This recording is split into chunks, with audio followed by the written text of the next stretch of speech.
Todo expert, todo produto que a gente vai vender, ele tem uma big idea, uma ideia central que a gente precisa respeitar para que ele siga. Só que como é que você consegue ser imprevisível sem quebrar a ideia central? O protocolo, né? Essa pergunta é muito boa. Thank you.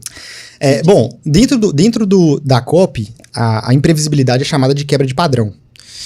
E a quebra de padrão, ela é literalmente sair de algo que já acontece rotineiramente. Por que eu comento muito que as pessoas têm que conhecer mais os próprios seguidores, o que eles falam? Porque os próprios seguidores, eles são mestres em detectar padrões. Sim.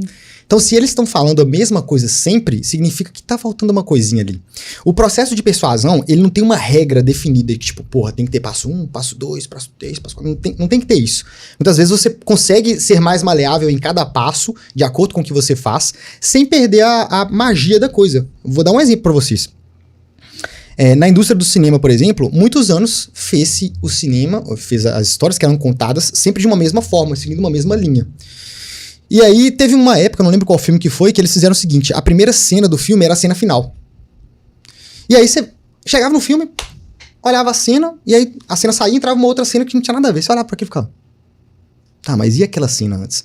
Ele inverteu a ordem do processo e deixou uma pulga atrás da orelha na cabeça da pessoa. Então, essa pergunta, assim, como ser imprevisível, ela vai de um próprio entendimento seu, do que o seu público tá observando, do que ele tá te dizendo. E aí, obviamente, você tem que ser um pouco criativo. Sim.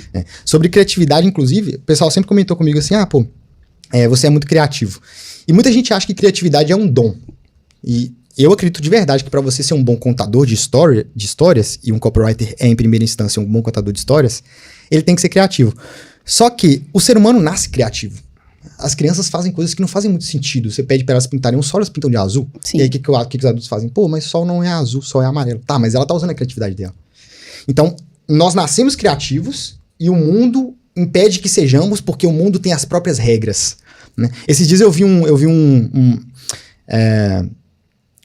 imagem, era uma prova, e estava escrito assim: faça um breve resumo da Segunda Guerra Mundial. E aí um rapaz respondeu assim: bum, pá, granada, tiro, tá. A resposta dele tá correta. Sim. Só não era a resposta que a professora esperava. Exato. Ele foi criativo. Eu pedi um resumo da Segunda Guerra Mundial. Foi tiro, porrada e bomba. Então, assim, ele deu uma resposta que era válida, mas que o sistema faz ele pensar que não é. E a pessoa criativa, ela tem que ter esse ambiente mental de que muitas vezes as ideias que ela tem, apesar de serem mirabolantes, ou não fazerem tanto sentido, ou forem contra o sistema, elas são muito importantes. Porque se você se encaixota, você fica igual a todo mundo. E aí você não consegue depois quebrar o padrão. Né? Exatamente. Você não tem a liberdade criativa pra poder quebrar o padrão do jeito que você... Não faz sentido, mas quebrei o padrão aqui. E exatamente, muitas vezes o processo de quebra de padrão, ele não faz sentido. Ele é justamente para não fazer sentido no primeiro momento. Exatamente o oposto. Ele tem que fazer sentido depois.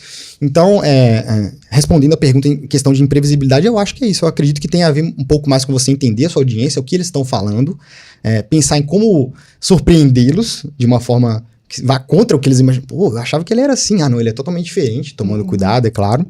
E dar asas à criatividade mesmo, né? O Murilo Gun, que é um cara que eu sigo muito. Nossa, eu também Especialista em criatividade. Especialista em criatividade. Muito bom, aprendi demais com ele já.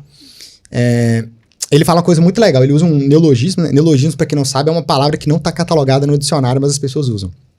Ele usa uma palavra que chama combinatividade. E combinatividade é você usar referências que você tem para ter ideias. Se você pega, por exemplo, a minha frase no WhatsApp, a frase é: give me a problem and I will give you the solution. Me dê um problema e eu vou te dar uma solução. E aí muita gente fala assim: por que você gosta de resolver problemas? Porque os problemas dos outros podem ser problemas meus. Né? Não quer dizer que eles serão, mas isso me dá bagagem, me dá capacidade de, eu resolvi esse problema aqui, ali no futuro eu posso usar uma solução desse problema para outro problema, certo? Então, para um copywriter, isso é extremamente importante, ter essa capacidade de ser criativo, tendo múltiplas áreas de conhecimento e múltiplos interesses.